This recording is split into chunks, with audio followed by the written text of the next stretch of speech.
Cuatro vientos. Un programa cultural presentado por Sandra Cerezo.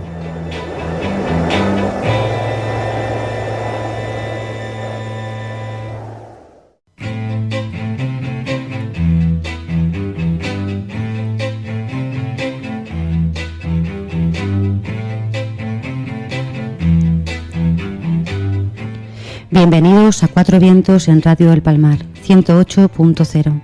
También puedes escucharnos por internet desde cualquier parte del mundo.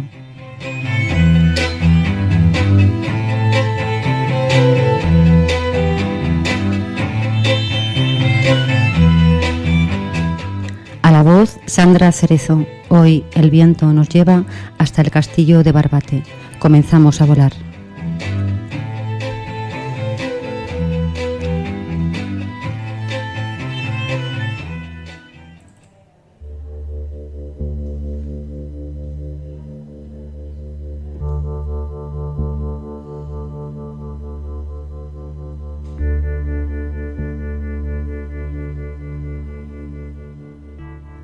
El castillo simboliza la fortaleza, la nobleza, la grandeza, la protección.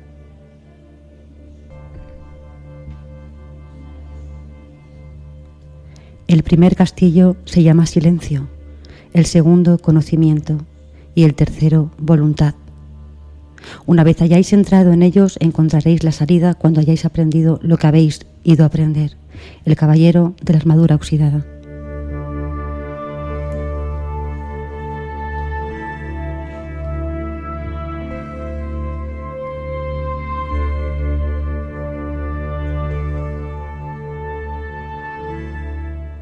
En los cuentos, en los sueños y en la realidad, un castillo está situado en las alturas o en el claro de un bosque o rodeado por las aguas, pero siempre en un lugar de difícil acceso, separado del resto del mundo, lejano, tan inaccesible como deseable, con grandes muros de piedra y representando la unión de la grandeza humana con la divina.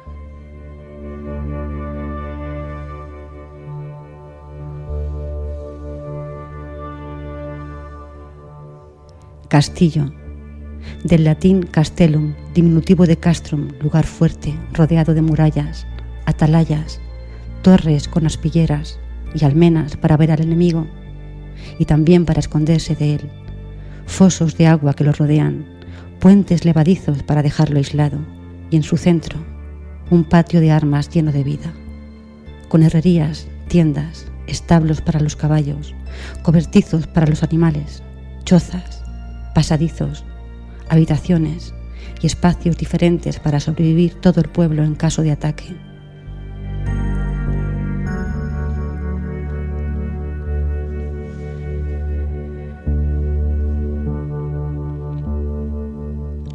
Un castillo es un lugar oscuro y frío y sin apenas ventanas, residencia de reyes, nobles, damas y caballeros, soldados de infantería, obispos, escuderos, siervos, trovadores y bufones.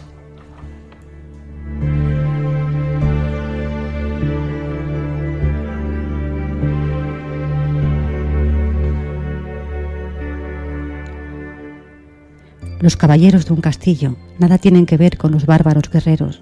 Los caballeros fueron primero pajes y después escuderos, hasta ser nombrados caballeros en una ceremonia de investidura. ¿Y los trovadores?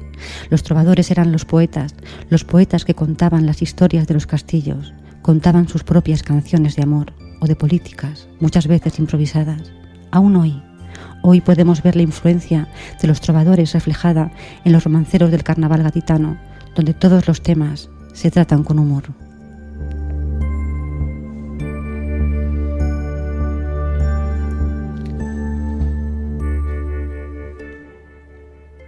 Mis ojos, desde una estrecha ventana, contemplan inmensidades que apenas la mente abarca, y a mi derecha levanta la luna su frente pálida, a sus tibios resplandores que argentan del mar las aguas, miro elevarse el castillo que a la ciudad guarda.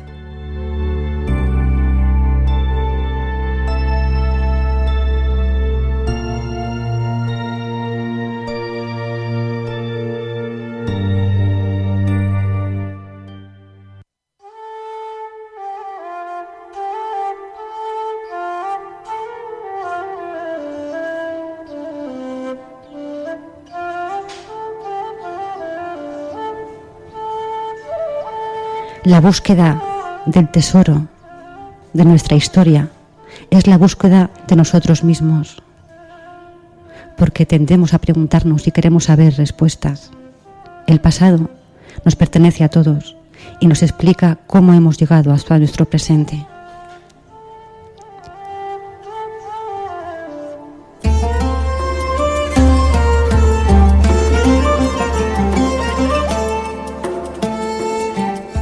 La arqueología ha aportado un amplio pasado a nuestra historia para conocer nuestra sociedad y nuestra cultura. No sabemos a dónde vamos, pero sí podemos descubrir de dónde venimos.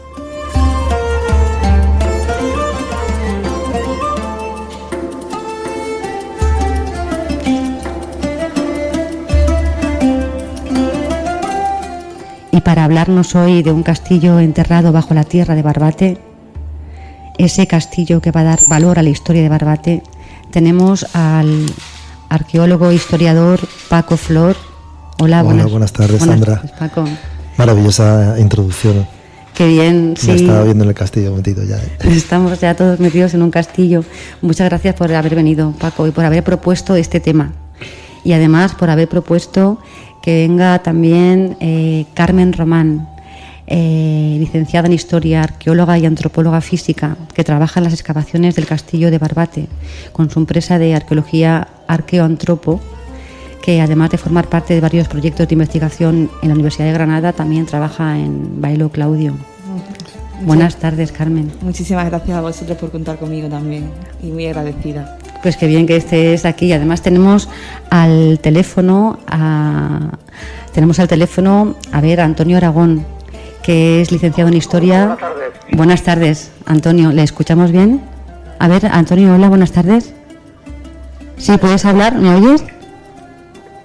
Escucho entrecortada la voz. Bueno, pues vamos a intentarlo. Antonio es licenciado en Historia, autor de numerosos artículos que se centran en la historia del Estrecho de Gibraltar y autor de los libros Ataques de piratas barberiscos al litoral de la Janda. Además es director del Departamento de Cultura del Ayuntamiento de Barbate. Y bueno, pues muchas gracias, Antonio, por estar aquí al teléfono. Gracias. Gracias a vosotros por invitarme. Bueno, pues ya presentados todos, solamente nos queda situarnos un poquito en las excavaciones, así que os voy a preguntar, así para que me digáis, no sé quién va a empezar, somos muchos, que las excavaciones de Barbate han empezado, esto cómo ha sido, cómo empezamos el tema. Yo creo que te corresponde a ti, ¿no, Carmen? Bueno, esto tiene comienzo el año pasado, cuando se realizaron una serie de prospecciones a través de métodos geofísicos por parte de un equipo de la Universidad de Cádiz, en las explanadas que comprenden, bueno, pues lo que se entiende que estaban, donde están, o donde todo el mundo hemos dicho que están las piedras del castillo de Barbate, ¿no? Esa prospección geofísica dio una serie de anomalías, que bueno, eso viene a ser como una serie de... Cuando ves una ecografía y ves una serie de puntitos que todo el mundo te dice esto, que pues eso en arqueología entendemos como son anomalías que se pueden interpretar pues por la forma que tienen y por las dimensiones, como una serie de estructuras asociadas posiblemente al castillo de Barbate. Incluso se aparecen una serie de estructuras que, si bien en el propio estudio que hace la Universidad de Cádiz, lo asocian posible por su dimensión y forma a posibles piletas de salazón. Estaríamos hablando ya de un periodo mucho más allá de la fundación del castillo propiamente. Entonces situaría pues entonces el periodo romano, incluso si damos con ellas podríamos hablar incluso un poquito más tarde, dependiendo de las cronologías que nos den, ¿no? Y bueno, ¿desde cuándo está aprobado ese proyecto? Bueno, pues después de esa prospección geofísica parte una iniciativa municipal de hacer una excavación, y entonces se pone en contacto conmigo, hacemos un proyecto arqueológico que aprueba la Dirección General de Bienes Culturales de Sevilla, y en ese proyecto pues se plantean una serie de sondeos para bien más o menos situar dónde están esas anomalías y en qué consisten esas anomalías, si son estructuras o si son pues anomalías propias del geológico natural del terreno, ¿no? y en eso estamos comenzando desde hace 2 semanas. Estamos comenzando una labor de trabajo entre mecánicos y manuales, de extraer tierra sobre todo y llegar a los niveles que aparecen en las anomalías de la geofísica. Bueno, pues sí, yo querría preguntar un poco también, no sé si Antonio, que está al teléfono, quiere decir algo, porque vamos a darle paso, si nos oye. Antonio. Sí, a ti te escucho perfectamente, Mela, pero ya no escucho nada, vamos. Que si quieres añadir algo más.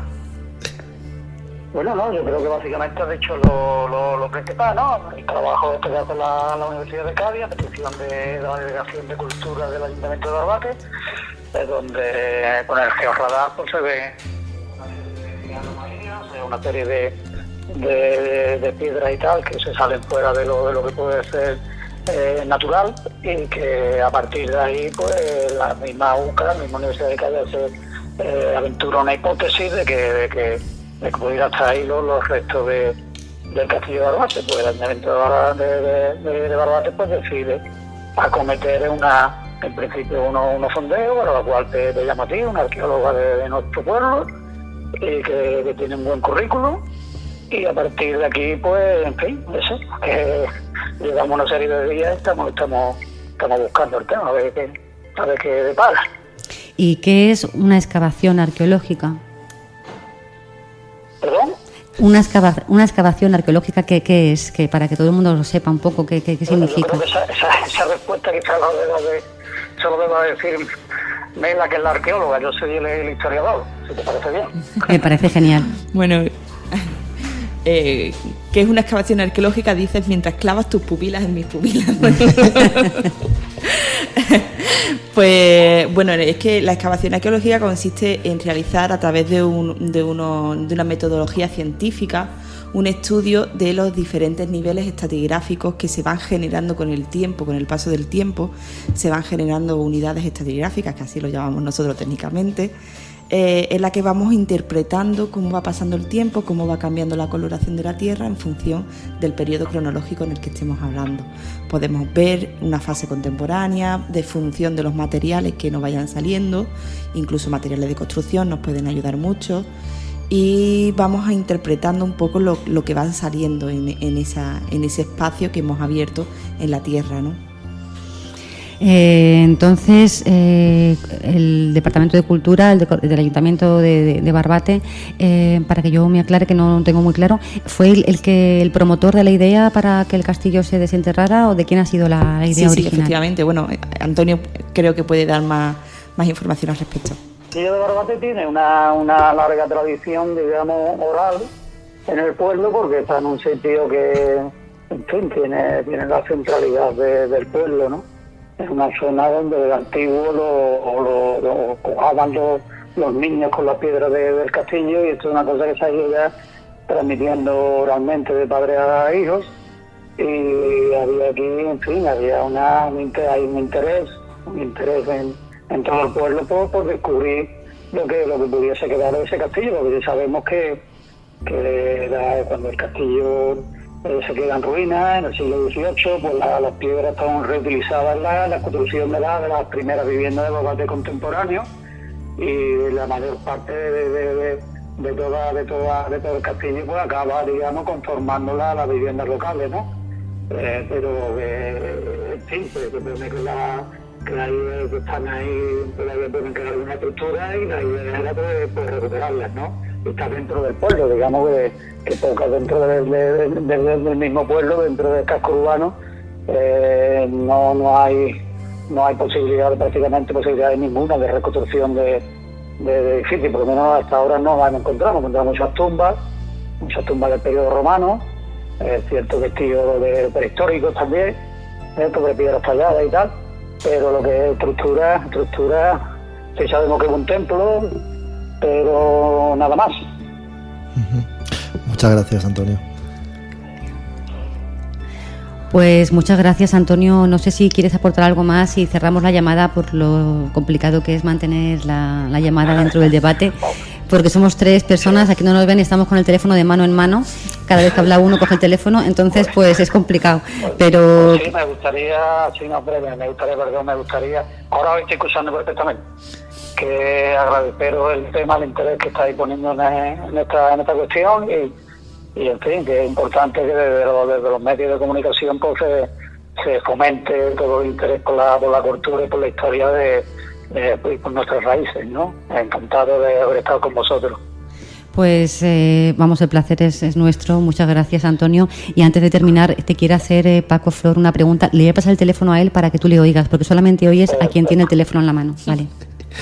Antonio, no, más que a pregunta es pedirte primero, bueno, no disculpas, pero sí pedirte el permiso de que voy a utilizar el guión de tu artículo sobre los diferentes artículos que has publicado en internet, en tu blog, sobre la historia de Barbate, en concreto el del castillo de Santiago de Barbate. Y no sé, sí, gracias ante todo, y vamos a tirar del hilo de tu narración para ir, pues a su vez, tirando de otros hilos que nos han ido llamando la atención. Y bueno, como tenemos, para la próxima vez espero que estés aquí físicamente y entonces lo hagamos más dinámico. Por supuesto, cuando queráis. Venga, muchas gracias, un abrazo fuerte. Gracias, Antonio. Venga, Antonio, un beso. Hasta luego. Bueno, pues continuamos entonces con las excavaciones. Hay algo que quería también preguntaros sobre las excavaciones que he estado viendo, porque bueno, cualquiera puede realmente encontrar algo debajo de la tierra, pero he estado leyendo la legislación también de descubrimientos arqueológicos en la que se declara como dominio público todo objeto arqueológico descubierto de manera casual. Pero entonces eso hace que todo el mundo busque cosas, ¿no?, debajo de la tierra. Todos nos gusta mucho encontrar tesoros, y cuando alguien lo encuentra parece ser que tiene que devolverlo, ¿no? Claro, obviamente lo suyo es que no lo coja, porque el valor de un objeto no es tanto... A ver, estamos muy influenciados, digamos, o muy afectados por la tendencia de darle valor a la cultura material, cuando realmente el valor lo tiene la historia, no solamente un objeto. Un ánfora es un ánfora y puedes decir que es una ánfora romana, pero si no sabes de qué periodo es concretamente, pues tienes un cacharro más en tu casa.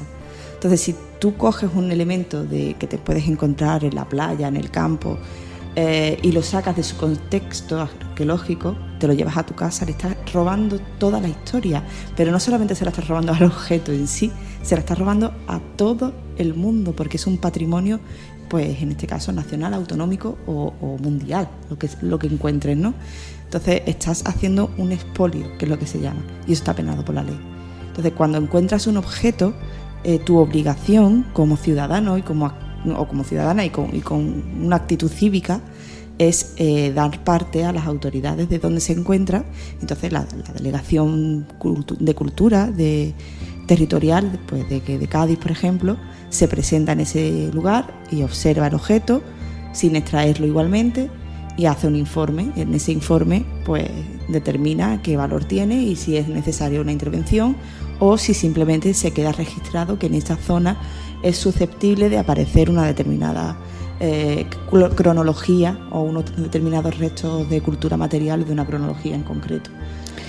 Claro, porque he leído también que si encuentras algo y lo das, lo descontextualizas del lugar en el donde se encuentra y ya no tiene mucho ya no sabes muy bien cómo interpretar aquello. Claro. Pero también he estado mirando y dicen que pues te pagan dinero, ¿no? Sí, que, entonces hay mucha gente que se dedica a buscar y a expoliar, nos expoliamos a nosotros mismos, ¿no? Es algo que nos está pasando mucho, sobre todo en España, ¿no? Que es una pregunta que además siempre tengo, ¿por qué pasa tanto esto en España de que nos expoliamos a nosotros mismos? Bueno, esto pasa por desgracia pasa en todo el mundo. Todo el mundo siempre ha existido, por desgracia, el expolio.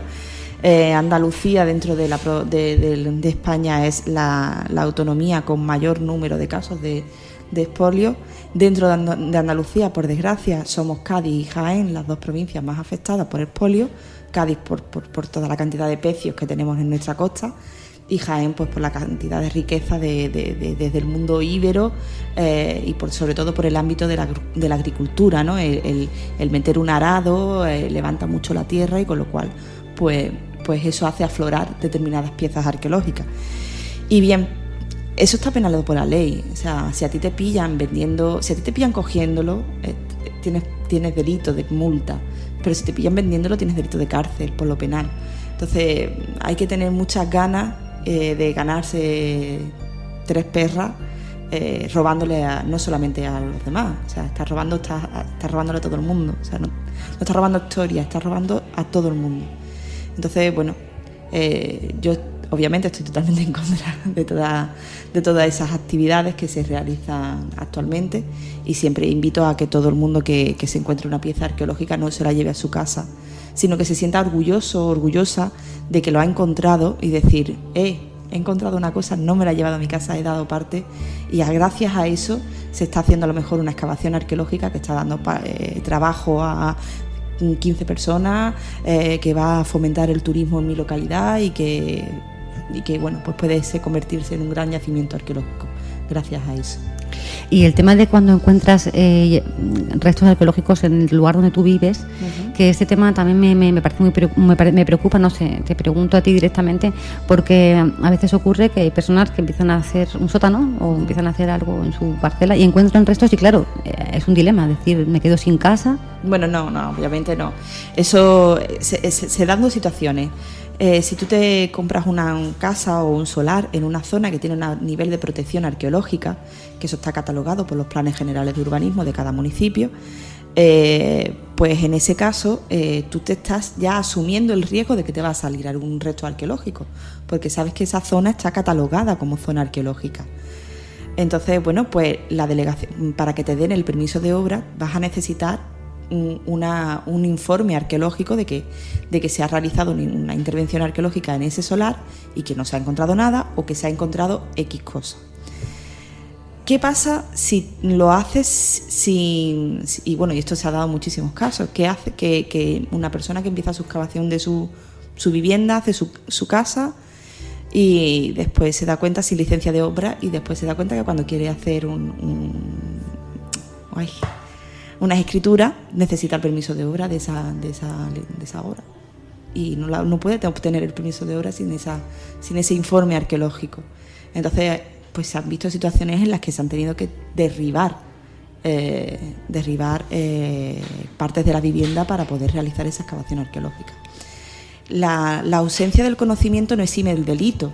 Es decir, si tú te compras una casa por ejemplo, que pienso yo, en un casco histórico de Cádiz, o te compras una casa en un Albaicín de Granada, sabes que ahí van a aparecer restos árabes, por ejemplo, en Granada. Entonces, tienes que presentar tu proyecto arqueológico y tu informe arqueológico, sí o sí. O sea, lo sabes desde el primer momento.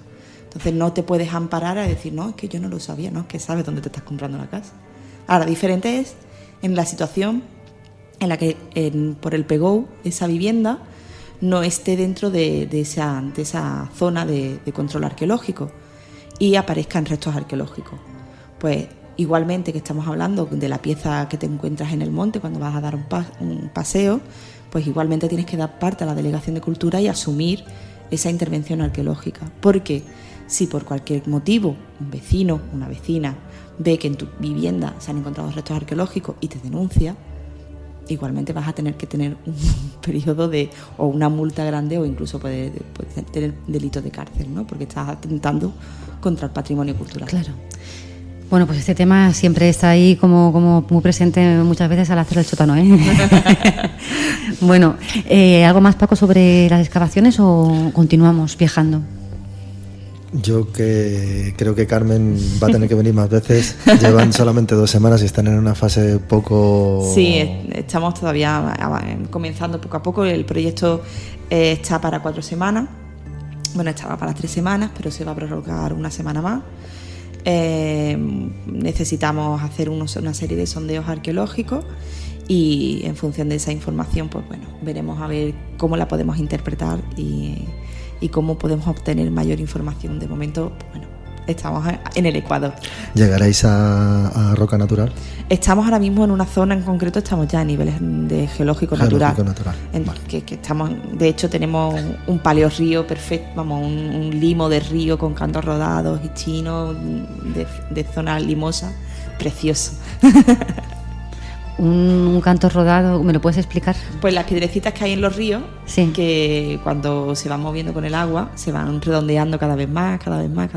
Y eso entendemos nosotros como un canto rodado. Un canto rodado. ¿Y eso es bueno para las...? Bueno, no es ni bueno ni malo, simplemente es lo que hablábamos antes cuando me preguntabas que una arqueología nos sirve a nosotros para interpretar en qué nivel estratigráfico estamos. Vale. Estamos en un nivel de una ribera de río o en un fondo de río. Estamos en una zona de río. Eso nos lleva ya al inicio de esta historia, ¿no? Bueno, que nos metemos en el agua. Nos vamos a meter, pero antes quería preguntarte una cosa. Hay un tema de ritual de excavaciones, ¿no? Es muy ritualico esto de comenzar las excavaciones. Tiene todo mucha precisión, todo es que la arqueología, aunque no lo parezca, la arqueología es una disciplina científica y como tal nosotros somos los ojos del pasado. Nosotros cuando descubrimos algo, un muro o incluso un enterramiento humano, nosotros somos la primera persona que vemos ese enterramiento humano desde que esa persona falleció. Entonces tiene que ser todo como si estuviéramos ante una escena de un crimen, porque tenemos que documentar como paso a paso, ir rebobinando, ¿no? Como eso los millennials a lo mejor no lo saben lo que es rebobinar, pero ir rebobinando todos los pasos de nuestro propio pasado para llegar desde el periodo en el que estamos antiguo al contemporáneo. Qué interesante esto. Además, acabo de acordarme de que he leído en tu página algo de los crímenes que tú haces, ¿no? ¿Tú haces algo sobre esto? Sí, bueno, yo soy antropóloga física y forense. Eso es, sí. Y bueno, pues he trabajado en temas de fosas comunes y las fosas comunes de la guerra civil, por desgracia, para poder ser canalizados como crímenes de lesa humanidad y encauzados a través de un juicio, pues necesitan ser tratados como una escena de un crimen, o sea, con unas medidas de cautela, con una ciencia muy meticulosa y una cadena de custodia de todo lo que se va encontrando para que esas pruebas no se pongan, en un momento dado, se puedan poner en tela de juicio. Claro. Bueno, pues pasamos ya de esta etapa a meternos de lleno en lo que se ha encontrado, de lo que se va a encontrar del castillo, ¿no? El castillo de Barbate. Para eso vamos a comenzar a escuchar pues una música medieval.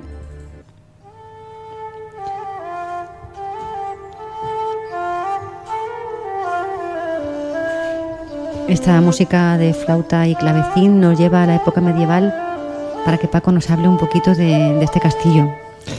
Bueno, en este momento lo que estamos escuchando o estamos viendo es ese paleo río o ese río, esa ribera que estaba bañando las murallas y los torreones del castillo.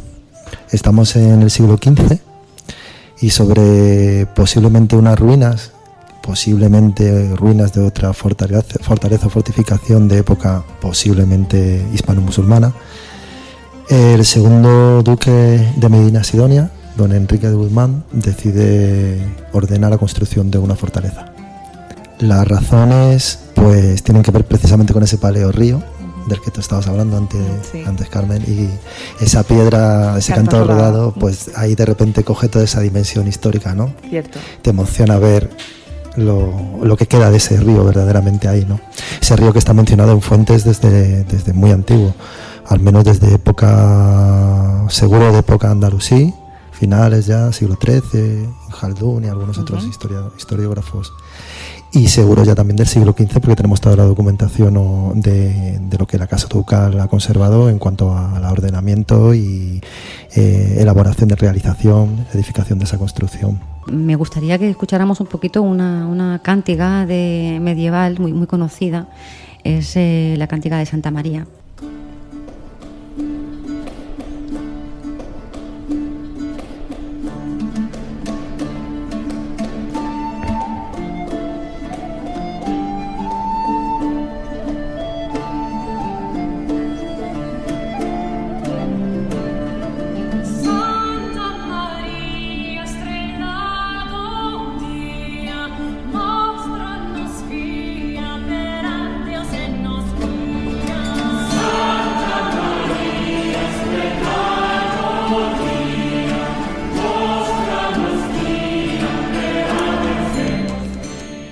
Una cántiga son poesías cantadas compuestas por trovadores. En esta cántiga dice: Santa María, estrella del día, muéstranos la vía para Dios y guíanos. Y con esta cántica podemos seguir avanzando en nuestro viaje por el tiempo, Paco, y nos vamos ¿a dónde? Estas cánticas nos llevan todavía a la transición de la Baja Edad Media al mundo moderno, al Renacimiento, del siglo XV al XVI. Quiero hacer un salto temporal y venirme al presente y mandar un fuerte abrazo y saludo y mi salutación y admiración por la artista cantante que canta esta obra, porque resulta que es una vecina de Conil que se llama Virtudes Moreno. Bueno, en esta versión en concreto creo que no, pero ella tiene grabado un temazo de esta cántica. ¡Qué bien! Virtudes Moreno de Conil, un fuerte beso. Un beso, Virtudes. Cánticas que cantarían también los trovadores y trovadoras que pasaban o pululaban por el castillo del duque, ¿no? Allá por el siglo XV-XVI. El duque de Medina Sidonia, que estaba metido en todas las cosas, ese hombre, ¿eh? Yo cada vez que escucho, o sea, Medina Sidonia está en todas las construcciones, en todas las antigüedades de la zona, está Medina Sidonia.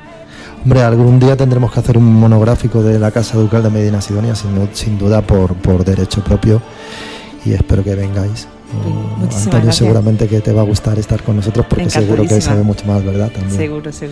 Bueno, continuamos con el Renacimiento y pasamos al siguiente estadio temporal.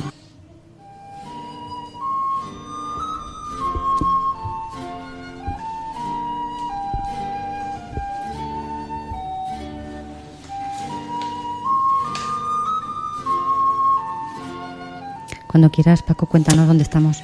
Había que entender, ya corridos 100 años desde la edificación del castillo, allá por el 15, qué razones llevaron a la Casa Ducal de Medina Sidonia para establecer esta fortificación en esa desembocadura de esa antigua desembocadura del río Barbate. Se han esgrimido varias hipótesis, como bien apuntaba nuestro amigo Antonio Aragón. Bueno, una de las razones sin duda sería controlar esa desembocadura, porque a fin de cuentas también significaba el controlar un puerto natural como es el que conformaba la desembocadura, con la playa del Cañijuelo, ¿será? Bueno, la hierbabuena. La hierbabuena, ¿no? Sí. He visto en alguna planimetría o algún plano antiguo que tenía otro nombre. Controlar un puerto que a la Casa Ducal en ese momento pues le estaba empezando a ser muy necesario en cuanto al control de las pesquerías, en cuanto al control de la recepción de todos los elementos necesarios para mantener en funcionamiento la gran almadraba de la zona de Barbate, junto con la de Tarifa, por supuesto, y algunas otras de las que, como Conil, Palmar, demás. Sí, bueno, también es una zona no solamente de controlar el tema de las incursiones piratas, pero también, sobre todo, para resguardar los aperos de trabajo de las redes, los barcos y demás. Una zona de resguardo también para esos elementos que se podían fácilmente perder, romper con grandes mareas o grandes temporales de los que tan conocidos somos aquí, ¿no? Entonces también es una zona de almacenamiento. Claro, yo situándome un poquito en donde está el castillo, que lo veo tan cerca del mar. Cuando he estado trabajando el tema de los castillos, que siempre están los castillos con los caballeros, yo me imaginaba en un castillo al lado del mar, ¿dónde están los caballeros? Porque ahí serían marineros, ¿no? Más que caballeros, ¿no? Claro, ahí no, bueno, habría un reducto de guardia, pero realmente las fortificaciones que realmente son antiguas arquerías, lo que vienen siendo son de protección y defensa de la propia población que está asentada allí. O sea, ellos son los que luchan por mantener su supervivencia y sus herramientas de trabajo, que son las redes, los barcos y demás. Entonces, eso es lo que contamos. No tenemos castillo, no tenemos ni caballeros, ni princesas, ni dragones. Todavía no hay princesa, vaya, bueno, no llegará la princesa. Bueno, pues continuamos con el Renacimiento, Paco, o seguimos avanzando. Bueno, podríamos apuntar que en aquel momento la población, según siempre siguiendo las indicaciones de los autores antiguos del 16, 17 en adelante, como bien apuntaba Antonio Aragón, no era una población numerosa y además era una población muy estacional que una vez más estaba ligada a algo muy importante que se nos estaba olvidando reseñar, aunque ya lo hemos nombrado, ¿no? Que es el tema del sentido de ese castillo para proteger a la almadraba, las almadrabas que pusieron de nuevo en marcha o en un grado de explotación importante en la casa de Medina Sidonia. Efectivamente. Es un grupo de no más de 200 personas, estamos hablando. 200 personas. Aproximadamente. Estacionalmente. Claro, estacionalmente, ¿no? En periodo de atún, del paso del atún y demás, y el periodo de la almadraba. Tunantes, vamos. Solamente para los atunes estaban.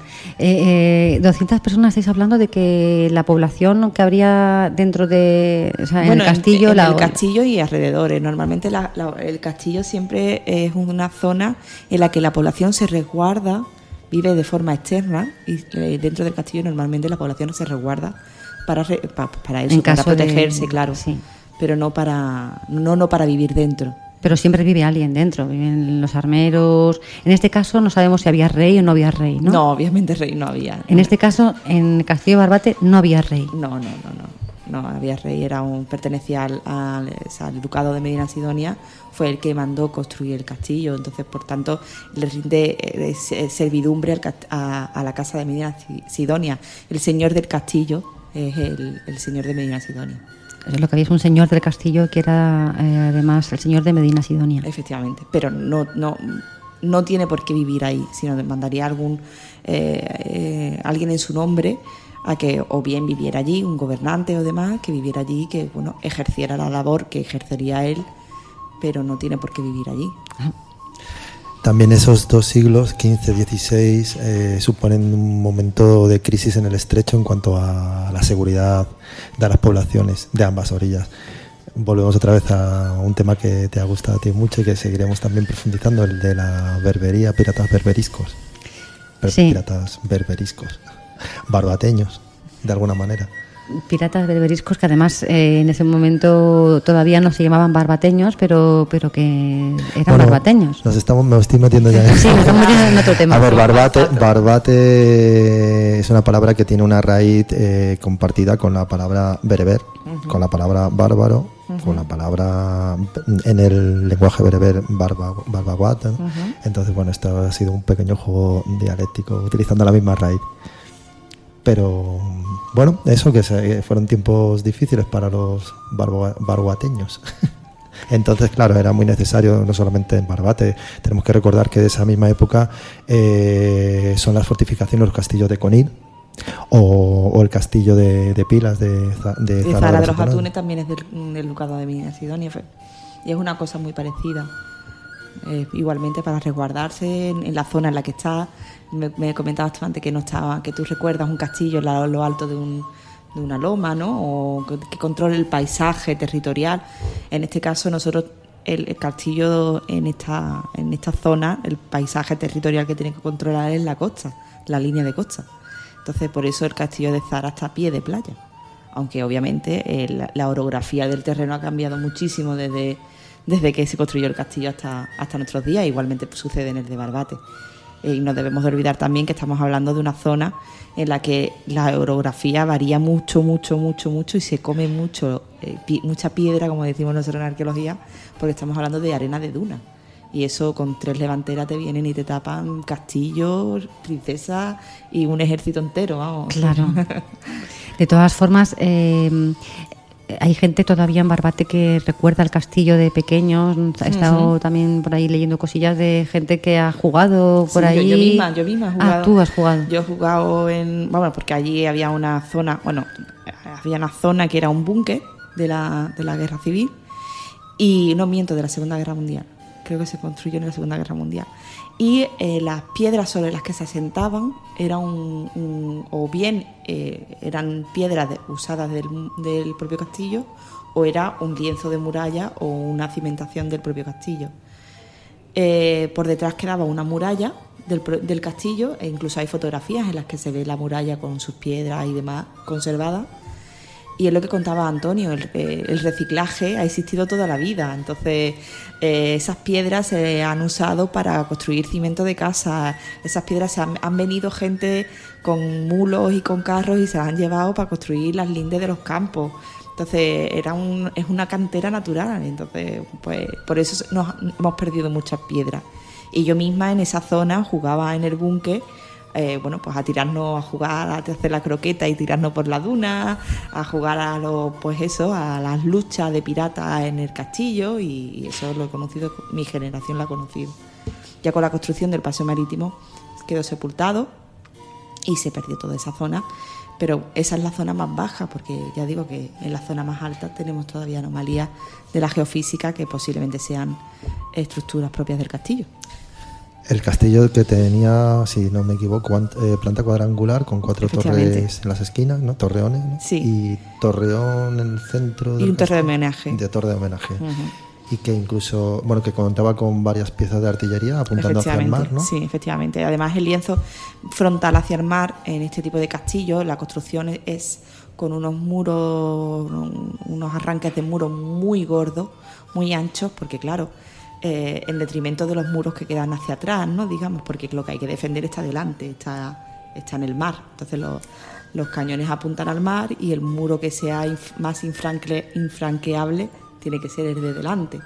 Entonces todo encaja perfectamente con lo que tenemos ahora mismo. Contaba Antonio que los cañones todavía estaban... Sí, en las fuentes 90. Orales hablan de que se conservaban todavía los cañones y que se han sepultado por la propia duna de la playa.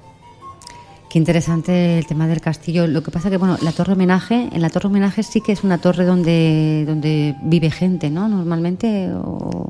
Bueno, es la torre, digamos, principal del castillo y es la torre, digamos, que donde vive, pues, el señor del castillo. El alcaide. ¿No? El alcaide, el gobernante, etcétera.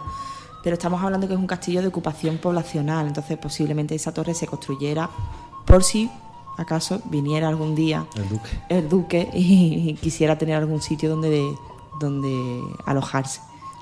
Si hay un castillo justo a los pies del mar y a los pies de Barbate, se supone que todo Barbate por debajo, entonces puede tener restos arqueológicos o no. Sí, de hecho Antonio mismo ha estado hablando de que existen muchas zonas del casco antiguo de Barbate donde se han documentado.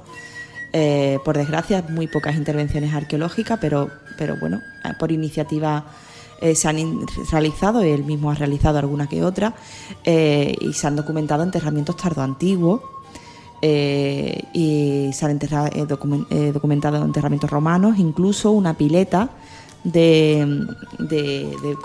convertido de túnido, convertido de pescado de atún pues de túnido.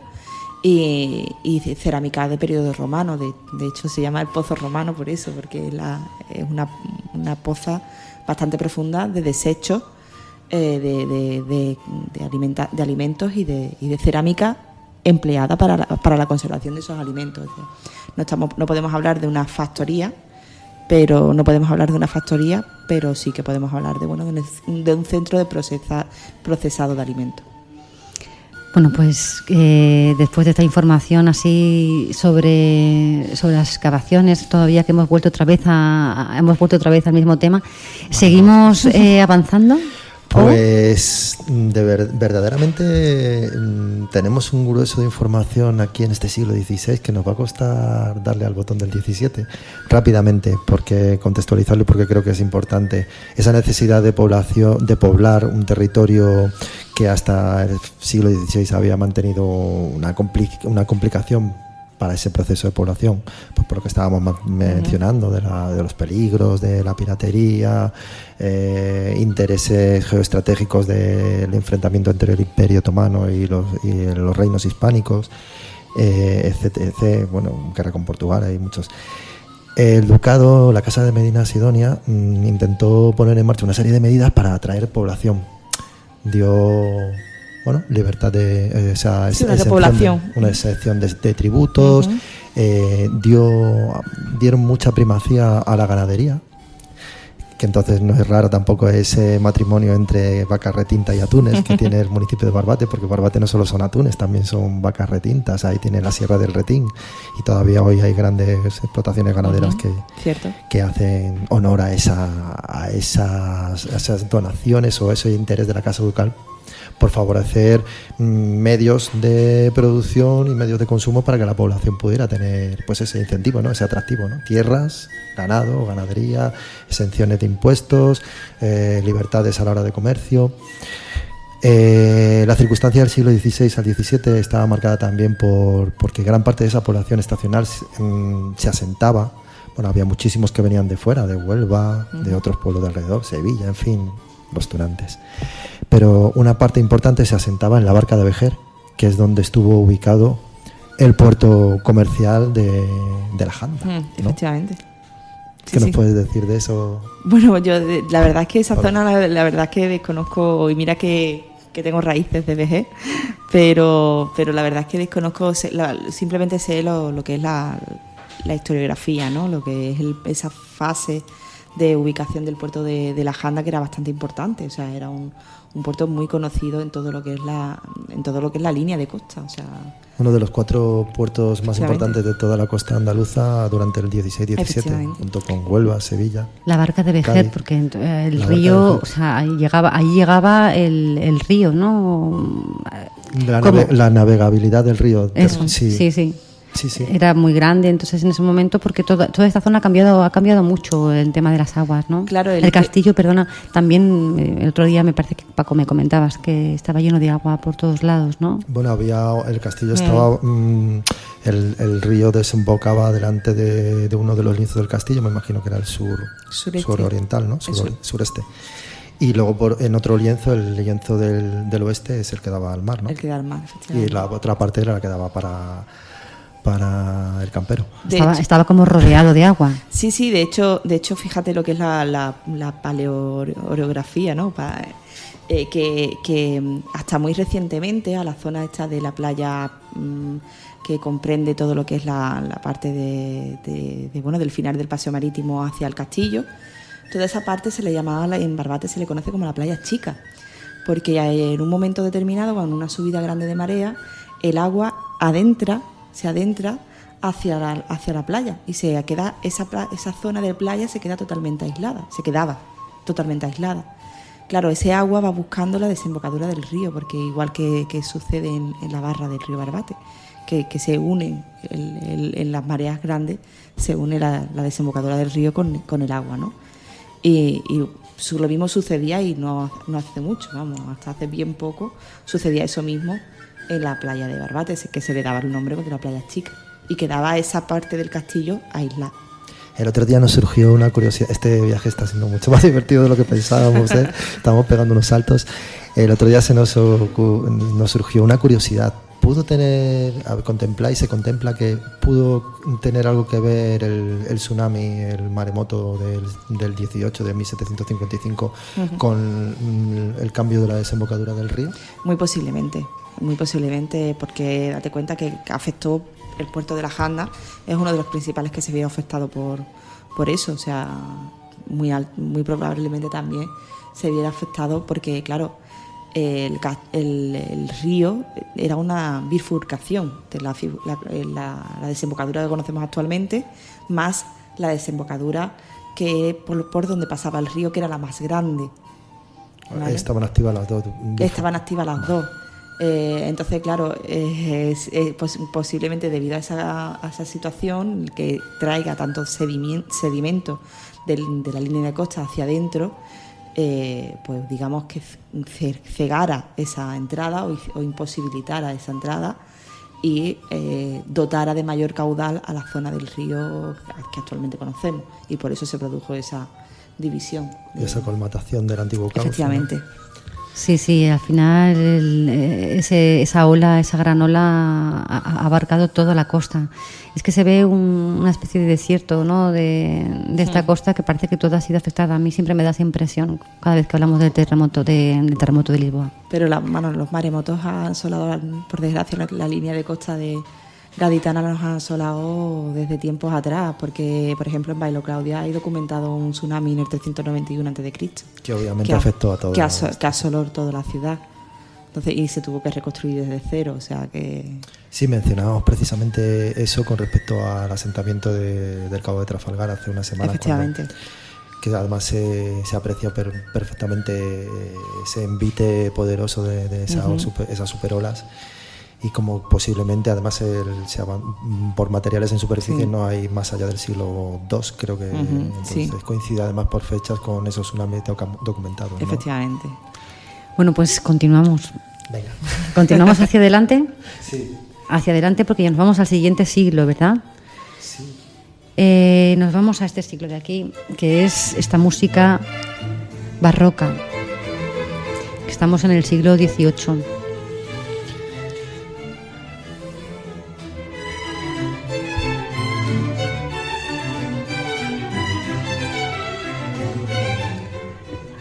¿Y qué pasó en este siglo, Paco? Cuéntanos. Pues entre finales del siglo XVII y XVIII, la Casa Ducal de Medina Sidonia abandonó su maestría y su explotación importante y puntera de las almadrabas. Entonces las almadrabas empezaron a desaparecer o empezaron a reducirse, con lo cual también se fue reduciendo la llegada de gentes o la vida de esos lugares almadraberos como fue Barbate.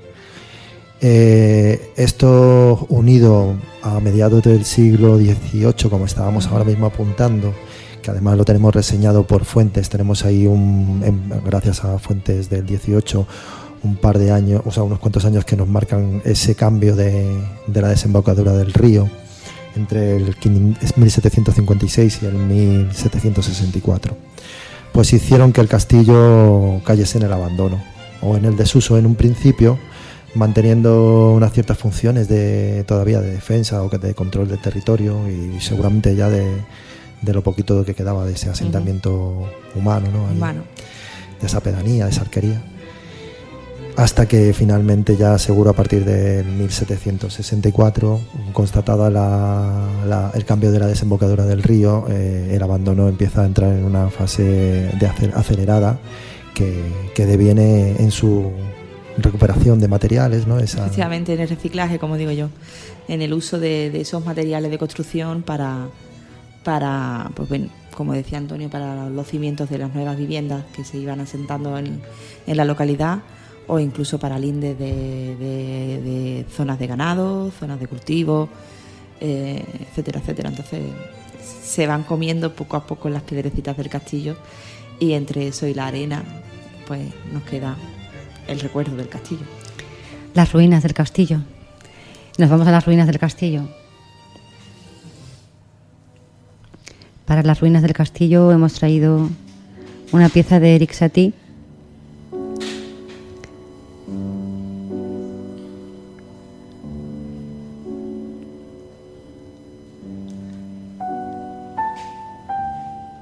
Ruinas que alguna vez fueron un todo y se convirtieron en partes esquemáticas, trozos sin sentido, que algunos saben reconstruir. Cuéntanos, Paco. Pues en este viaje vamos a entrar en el misterio. En ese siglo XIX, finales del XIX, ya está constatada la ruina total del castillo, y posiblemente ya del XIX hasta cuando tú jugabas allí más o menos se mantuvo. Sí, seguro. ¿No? Hombre, yo no soy de finales del XIX. No, seguro que no. Pero sí, hasta recientemente, hasta la década de los 90, estaba el castillo, se conservaba algo. De hecho, actualmente se conserva una pequeña parte visible en la propia explanada. E incluso hay una zona que es de hecho de costa, una marca de costa, sí, un mojón de costa. Una marca de costa que está allí y está construida sobre o bien han usado piedras del castillo o es una zona propiamente del castillo que se conservaba y han usado eso como para ganarle mayor altura, ¿no?, al terreno. Y bueno, toda esa zona pues nos va indicando pequeñas pistas que tenemos que seguir a través de la arqueología para ver por dónde tira el castillo. Qué bonito sopla el viento cuando juega con la arena en ese borde del mar, y allí, donde las olas terminan, bajo ese desierto de tierra, dicen que duerme un castillo y que a veces se oyen sus puertas. Se oyen sus puertas crujiendo bajo la arena. Quien quiera desenterrarlo tiene que hablar con el viento, que el viento tiene las llaves que abren el tiempo.